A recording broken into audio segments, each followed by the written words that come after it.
Welcome to the First Unitarian Universalist Church of Rochester. For more than 150 years, ours has been a congregation of open minds and loving hearts, celebrating many sources of wisdom and many spiritual paths. Your faith, your doubts, your questions, your hopes for our world, and your story are welcome here. And our doors are closed because our hearts are open, living our values of care and compassion. Stay connected online through various groups, some small in-person gatherings like Tailgate Coffee Hour and more. And I have three very special announcements today. The first one is that throughout this coming week, we'll be meeting with Rachel Maxwell, our UU consultant. You should have received a mailing about that, to help us in our discernment about the future of our building and grounds. There are two forums this week that you can attend on Wednesday night at 6:30 or Saturday morning at 11:30. And join us next Sunday after the service, May 16th, at 11:30 for a special final report and recommendations from her. So please join us for that. And if you haven't already filled out the brief survey, please do so, preferably today, so she can use that information for the week. You can even pause the service right now. I'll help you. And fill out the survey online. It should be in your e-news or contact the office. Second announcement, we are so glad to report on behalf of the pledge team and the board that we've not only achieved but surpassed our pledge goal for this coming fiscal year. Thank you for your generosity in this weird time of distance. Church, we're grateful for how much vibrancy and health and generosity there is in this congregation, setting us up for a beautiful year together. More details will be coming in your e-news this Wednesday. Thank you for supporting this church. And the third announcement, we are glad to announce our first in-person service since March of 2020 in 2 weeks, May 23rd at the Olmsted County History Center. There'll be two services at 9 or 11. We're asking that you register so we have enough safe space for everyone, which I think we will for everyone who would like to come. 9 a.m. and 11 a.m. You'll be able to hear the choir. You'll be able to hear reflections from folks. We invite you to bring a flower for our annual ritual of the flower communion, as well as a mask and your own chair, or you can request a chair as well. We'll try to live stream on Facebook the best we can, figure that out, as well as record the service. So if there's glitches with the live stream, if you want to join us online, you can. And then if there's glitches, we'll have a recording that'll be posted shortly after. If there's severe weather, we'll reschedule. There'll be some online stuff, all that to come. But we're going to assume we'll have great weather, and it'll be so good to be together. So please register, sign up. It's in your e-news, or you can contact the office as well, Sunday, May 23rd, 9 a.m. or 11 a.m. And again, fill out the survey, join the forums this week, register for the service, contact the staff for any more information. And in the words of the Reverend Eliza Tupper Wilkes, minister of this church in the 1870s, may our faith in humanity and our message of hope and good cheer light our way. It's good to be together. This is the Unitarian Universalist Church. This is the church of the flaming chalice. This is the church of the open mind. This is the church of the loving heart, where friends come together and share.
morning. One of the readings today, which you will hear later, reminded me of something I hadn't thought of in decades. When I was a teenage girl, we wore girdles and stockings. Pantyhose were not a thing yet. The girdles had garters attached, and the knobs would show through your skirt if it pulled too tight over your legs when you sat down.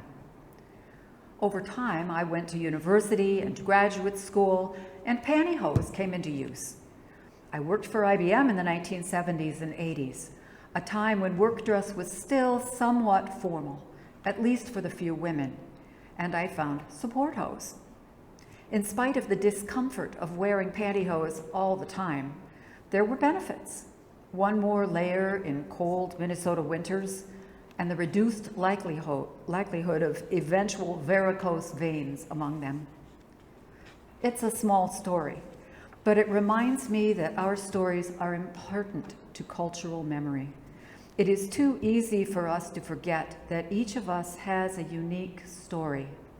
We don't always know our family stories. Certainly, I don't know many of mine, and there are stories no one wants to talk about, sad or fearful memories that, unearthed, can bring incidents back into reality, where closer investigation can heal us. I have a simple example. Recently, I participated in a guided meditation, and for whatever reason, an experience from my early childhood cropped up. My younger, very active sister was jumping on the couch and fell. Not a big deal, except that there was a large conch shell sitting on the coffee table. She fell on the shell and knocked her front teeth in. I was there when it happened, and have since had a fear of falling, which always shows up when I climb a ladder. By looking at the story and confronting my feelings about it, I was able to figure out that I didn't need to be fearful, and have recently found that my visceral fear has been greatly reduced. I'm not likely to crawl onto a roof, but I can climb a ladder. This is the power of story. This year, I am studying to become a certified creative depth coach, a gift to myself as a major birthday approaches. It involves looking at my own stories, my life narrative through different modalities to break down barriers and heal.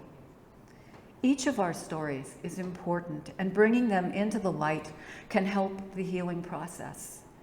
I would wish for you the blessing of healing through story, yours or those for whom you care in your family or in the community and world in which we live.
Feel different than others, or that your story is so unlike anybody else's story that you just can't even imagine sharing it, that you're just almost embarrassed or ashamed?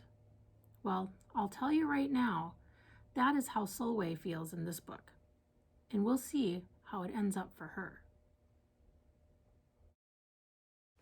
Solway, written by Lupita Nyong'o, illustrated by Vashti Harrison.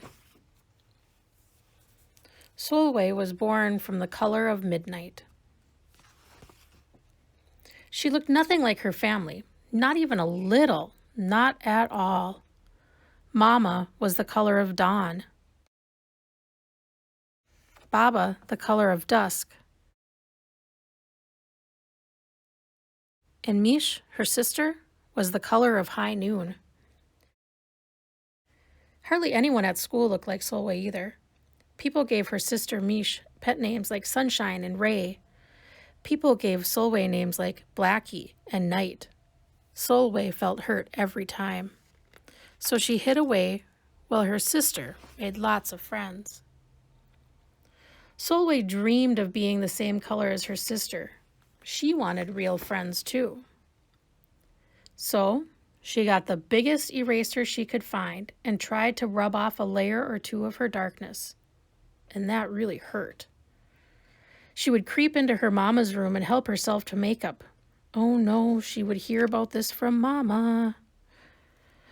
Solway decided to work from the inside out and ate only the lightest, brightest foods. Solway went to bed and turned to God for a miracle. Dear Lord, why do I look like midnight when my mother looks like the dawn? Please make me as fair as my parents. When Mama came to wake her for school the next morning, Solway rose to find not a trace of daylight in her midnight skin.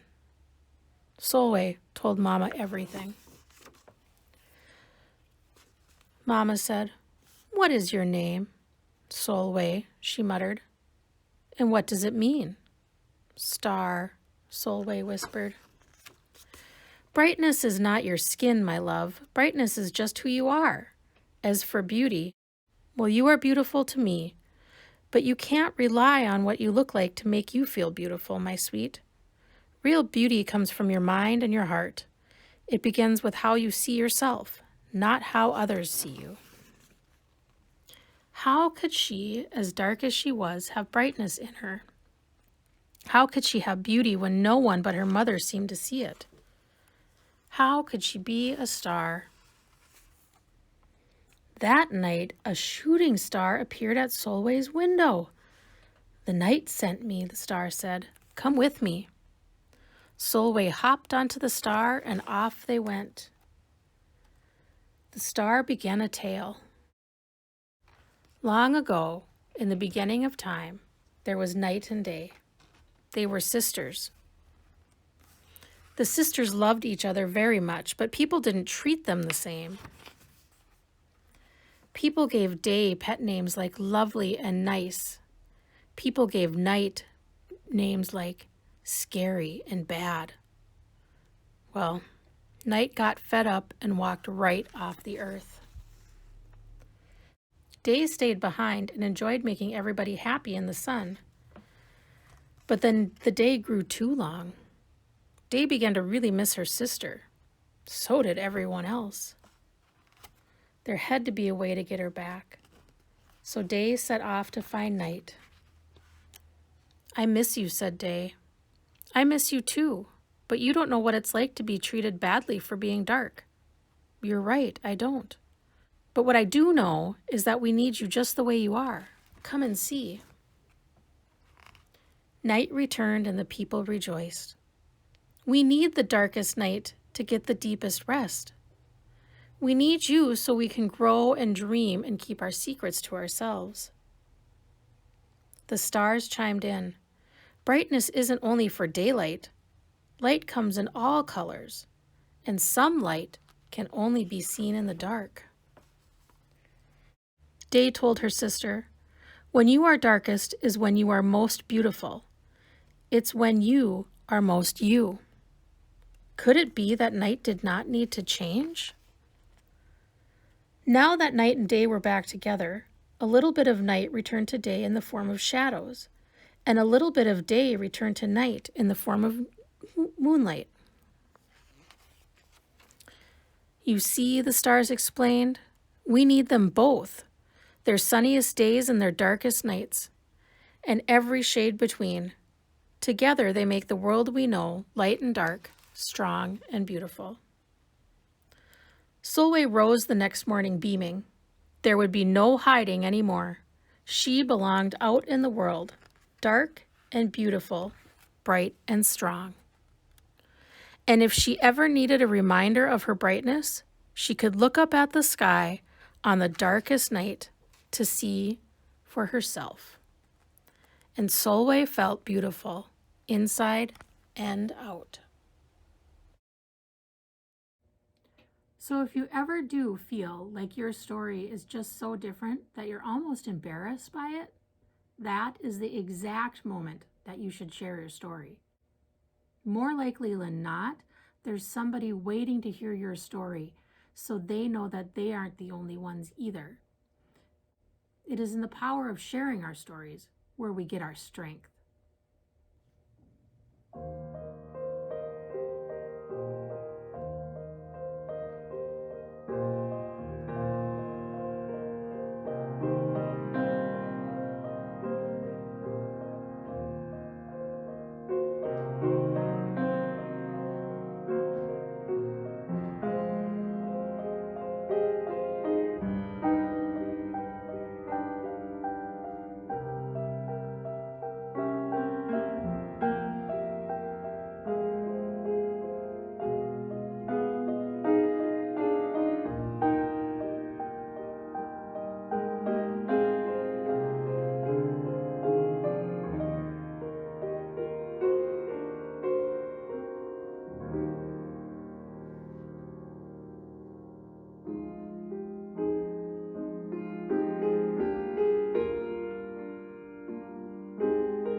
Good morning. It is good to be with you. We are still physically separated, but are seeing a light in the future as we look forward to being together again. For now, we continue to gather in this virtual way as we create a place of communal caring and connection. Be enriched by the virtual presence of each other and draw yourself closer into the heart of love at this time of service and reflection. In this time together, we ask that our minds be open, our hearts welcoming, our arms embracing.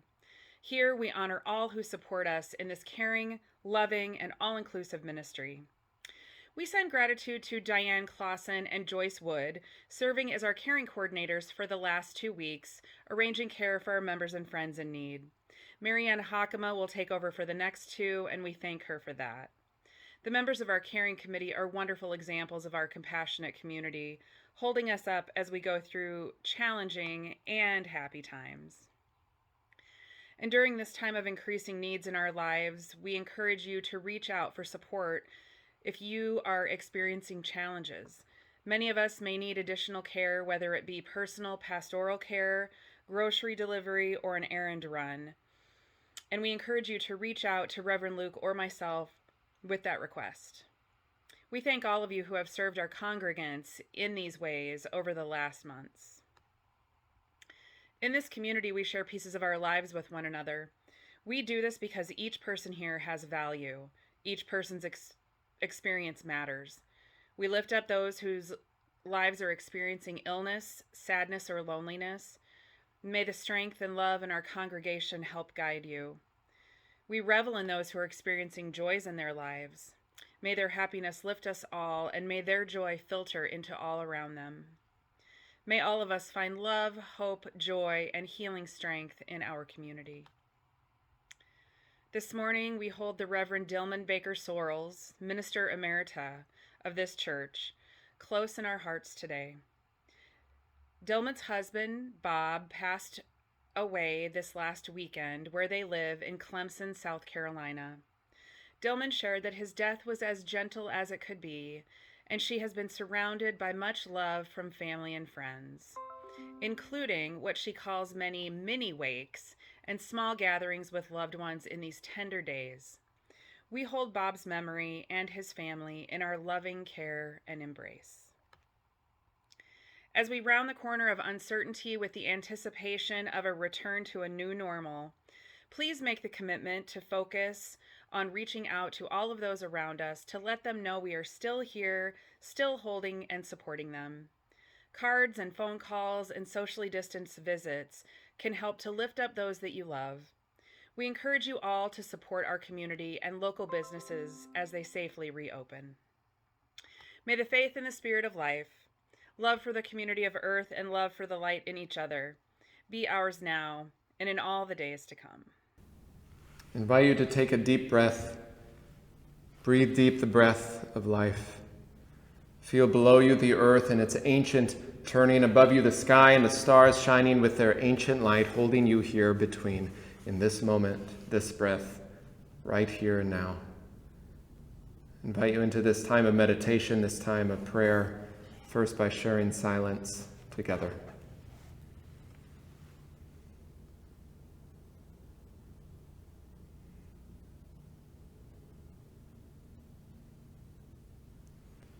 Spirit of life and source of love, God of 1,000 names and beyond all naming, may our soul feel the earth's turn and tilt. May the earth itself remind us to awaken to the day, to the spring sun and the singing birds, the flowering trees and the blooming ground, muddy still if we get enough rain, with possibility and hope. May the earth itself and the turning season help us find our way toward all the beauty we can find each day that awakens us to what is possible, to feel the warmth of love. We hold in our hearts this day all those who suffer in mind, body, or spirit. I invite you to bring the names you're holding this day in joy or in sorrow, and now in this time to speak their names.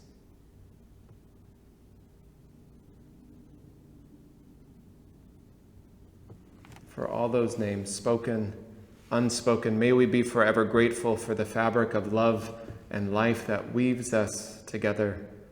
May the threads hold us in love and strength. These words are a blessing for Mother's Day. Praise for the mothers, the fearless, the courageous, for down-to-earth wisdom and limitless compassion. Praise to birth mothers, adoptive mothers, surrogate mothers, mothers in spirit. Praise to the mothers sleepless and swaying, reminding their child they are sacred and they should go to bed. Praise to the mother, the strong and courageous, reminding their child that women constantly create the world. Praise to the mother, wise and uncertain, reminding their child that being human is not perfection but process. Praise to the mother, diligent and committed, reminding their child that being a mother sometimes means doing what you can, as you can, by your means. that a limited life does not stop limitless love. Praise to the mothers who create the world every day, creating the world in the home, in the office, in the high-rise, on the construction site, in the boardroom, in the classroom, in the operating room, in the barracks, on the page, from the pulpit, between the notes and on the canvas, in the heart. Love for the mother who has lost the child. Love for the child who has lost the mother. Love for the women who have longed to be mothers, still in hope or letting go. Love for the women who are pressured to become mothers and choose not to, for they create the world in equal measure. Love to the daughters, the sons, the children with strained or hard relationships with their own mothers. In the wider humanity, for us all, may there be healing and love enough to hold us. Amen.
The first reading is Telling by Laura Hershey.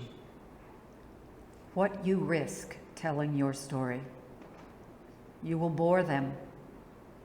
Your voice will break, your ink spill and stain your coat. No one will understand. Their eyes become fences. You will park yourself forever on the outside. Your differentness once and for all revealed. Dangerous. The names you give to yourself will become epithets. Your happiness will be called bravery, denial. Your sadness will justify their pity.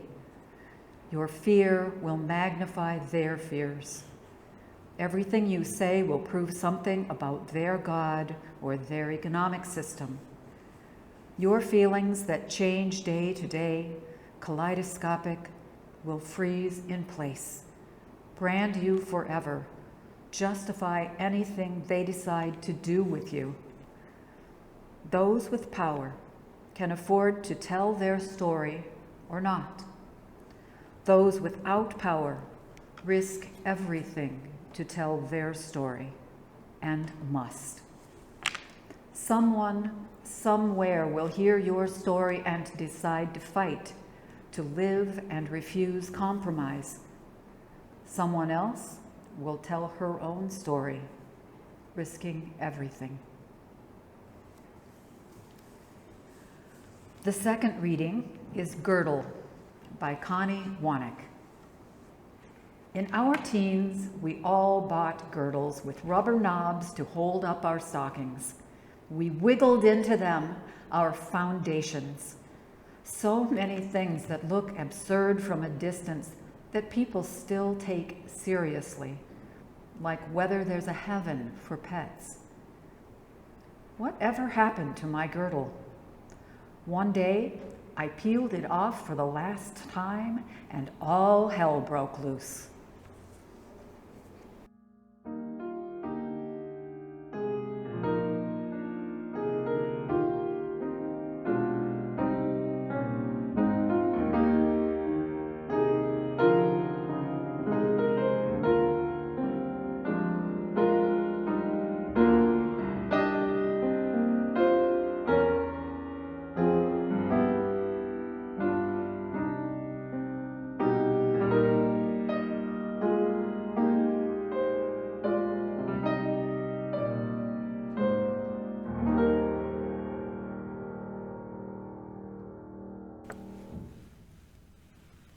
Maybe you know the game, telephone, where you start a story, a phrase that begins at one end of a line of people and then is quietly passed along, person to person, whispered, until at the end of the line, the phrase, the story, the word is shared aloud.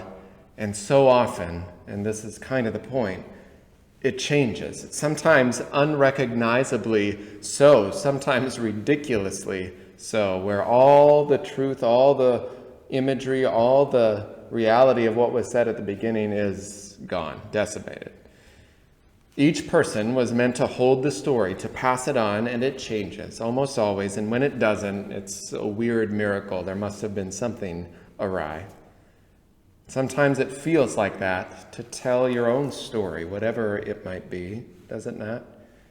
To tell your own story, whispering it to the soul next to you, friend or foe, who knows sometimes, letting them take your story. And they pass it on in some way, never knowing exactly who might hold it, how it might change, how it might end up because of what you shared to begin. Sometimes our own souls can feel that way. Stories take root in us from ancestors, from our own lives, and they adapt and they change in our remembering, in our tellings of those stories. They shift and change in what maybe felt important at certain times and differently at other times, of what was the most important part of that story, what wasn't, the truth of what it meant once and what it means now. It just might not be the same from one moment to a month or year or lifetime. It's that uncertain sometimes. And that type of uncertainty that makes us wonder why we would tell our most closely held, tender, fragile stories at all. What you risk telling your story, writes poet Laura Hershey. What you risk is you will bore them, that your voice will break, your ink spill and stain your coat that no one will understand. Their eyes will become fences. You will park yourself forever on the outside. Your differences once and for all revealed. Dangerous. Differentness is what the poet says, is what we often risk. Differentness, understanding, a breaking voice at best, and likely a breaking or broken heart or soul when we put our fragile stories out there, wondering if they will break and who might break them and us. Understandably, then, we keep those stories close, especially those that our culture or our world is not always very good at welcoming, at receiving in grace and support and love. And yet so often, when one story is told, there is some type of echo that happens. Sometimes it's simply the powerful echo of one's own voice, your own astonishment and growing strength of your story being spoken or written or shared beyond your own self. Sometimes all you need is to know and hear your story echoing out into the world in your own words, making it more real, making you feel less isolated, contained. Sometimes there is an echo from others and from other stories, maybe similar in some ways, certainly different in some ways, but with some shared overlapping experience coming back to you. When maybe you thought yours was the only one like this, in some ways it still is. So often the expectation that we have when we have a story so dear to us, tender and fragile, fraught with pain or grief or loss or uncertainty, we assume if we were to let it out, spoken, written, shared, that it will be met with silence, or worse, disdain, or betrayal, or judgment, or scorn, or mockery, and how many other words to describe the absence of love, the absence of compassion.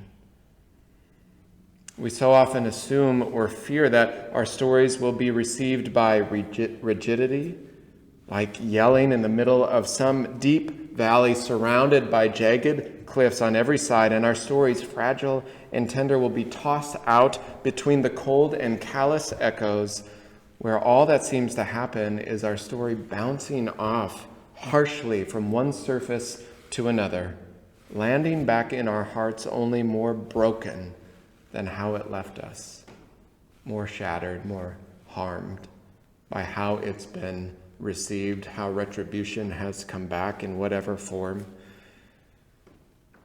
And sometimes it's not that way.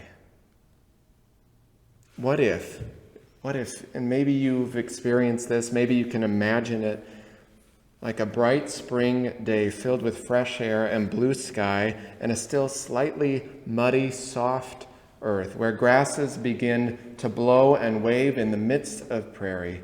You send your story out from your heart to the surrounding world, and not only does it find freedom in the expanse of the air to carry it, and not only does it find a soft landing in the life-giving ground and new buds of earth, but just imagine in that expanse of field, no jagged rocks to echo back your shattered story. The only echo that comes back is love. Love may be in the form of quiet, gentle receiving by the earth and sky, almost smiling with enough space for you to tell all you need to tell, holding it freely there in the world. And sometimes there's a different echo of love, maybe your own voice, but maybe a chorus of others, echoing down generations, echoing across distance, responding, gladly receiving your story, saying, we are holding it with you. You are not alone. On this Mother's Day, I'm thinking of how many stories people are put in.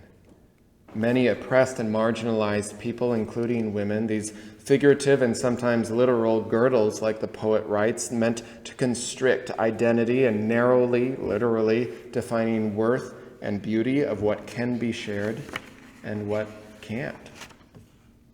I'm also thinking of the stories that are so often untold, unshared, and yet so common about motherhood.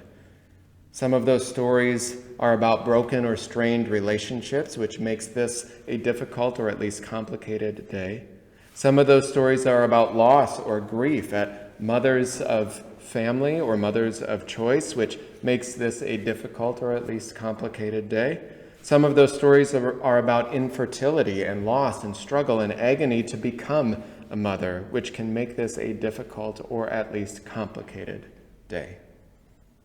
And so many of these stories While sometimes they just don't really have occasion to come up, sometimes they are purposely hidden away, intentionally or not, out of pain or anger or grief or fear or judgment that has come in the past.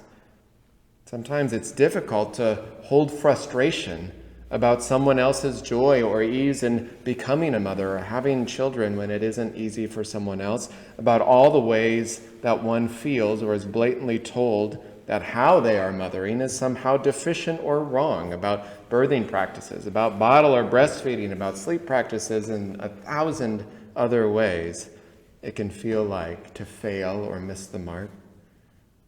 Recently, there was a story I heard on the radio, maybe you know about this, in Sweden and other places too, policy and healthcare conversations about women having access to fertility treatment, whether or not women who are not partnered, single women, could have access to that coverage or not, whether that should be allowed. It's not a rare situation. And even in places where there is more equitable access for single women wanting children, the social judgment, the questions are still very real, often couched in a concern, meant to be a concern for the woman about how hard it will be to be a single parent. All these social judgments and stigma placed layer on layer, failing to realize that that social stigma is maybe why things are so hard sometimes. And it reminds me of how common it is that these stories go untold. So you think they don't exist very often, that they're rare. Whenever Jenna and I share about the challenge to have our first child, both in becoming pregnant and in delivery, even with, in our situation, pretty good healthcare access and a very traditional partnered relationship, almost always, whenever we would share it, the more response we would hear. Be similar or varied experiences in some way with infertility. It was an unexpected echo sometimes, a grateful thing to receive in our own small life of not being isolated, realizing how extremely common these experiences are and how very little, until you start sharing them, that you hear about them at all. Or when a loved one knew that wanting children was more important to them than finding a partner, you start to learn more about the stigma and judgment that you didn't know was there before under the surface. And at the same time, you hear more stories from more people with similar experiences. It's an idea similar to the It Gets Better campaign or the Me Too movement or in Black Lives Matter and many others, imperfect as some of those movements have been at times, where people begin to tell their stories more openly, more commonly, in popular culture or family conversation, and you begin to notice how it echoes everywhere, that there are so many stories being told, similar and different experiences to learn from and to witness and to acknowledge, sometimes hitting against jagged rocks, cold and callous in their reception, and sometimes beautifully landing in soft and welcoming terrain of earth and sky and hearts and souls. And story by story, something in the heart and the world can be loosened, changed, slow as the story may seem.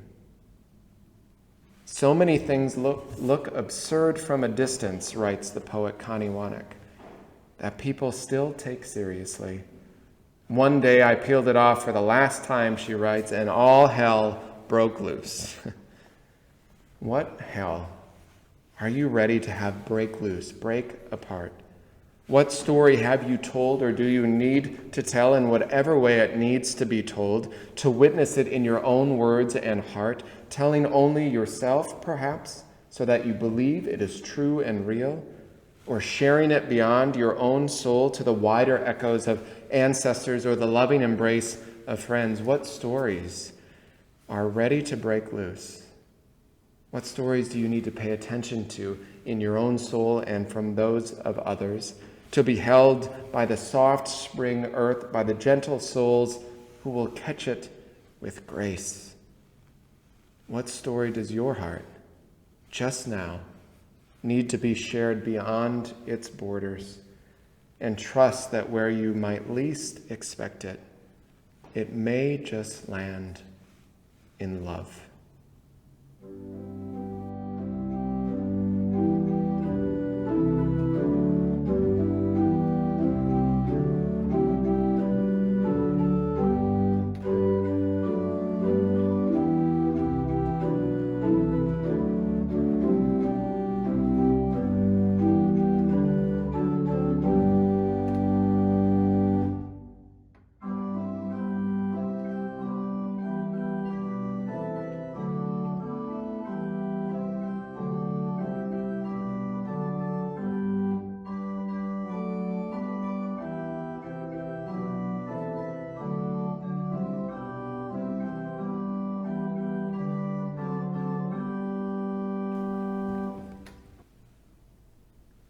May we find the courage to tell and to receive the stories that need to be told until enough hell breaks loose that we can start to build heaven. Amen.